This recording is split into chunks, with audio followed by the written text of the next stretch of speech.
गंगेवरून राज ठाकरेंनी भाजपा आणि शिंदे सेनेविरोधात घेतलेल्या पंग्यामुळे आता राजकारण तापलंय. शिंदे गटाचे माजी नगरसेवक समाधान सरवणकरांनी मनसेला डिवचलंय.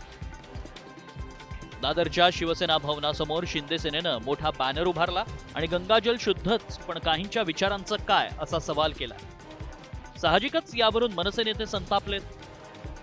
बालबुद्धी आहे तो, खूप लहान आहे तो, त्याची वैचारिक पातळी पण तेवढीच आहे, कारण शिक्षण पण त्याचं कमी आहे. त्यामुळे त्यांनी ही भाषा वापरली. त्यांना पहिलं जाऊन तुम्ही विचारा की त्यांनी त्याच्या बाबांना विचारलंय काय की मी हा होर्डिंग लावू का. बाबांनी कधीच त्याला परवानगी दिली नसती या गोष्टीला, कारण हे साफ चुकीचं आहे. या बॅनरमुळे दादर परिसरात मोठा तणाव निर्माण झालाय. त्यानंतर पालिकेनं हे बॅनर हटवले. मात्र यामुळे माहीम विधानसभेच्या जागेवरून राज ठाकरे आणि शिंदे सेनेत रंगलेला सामना या निमित्तानं पुन्हा पाहायला मिळाला.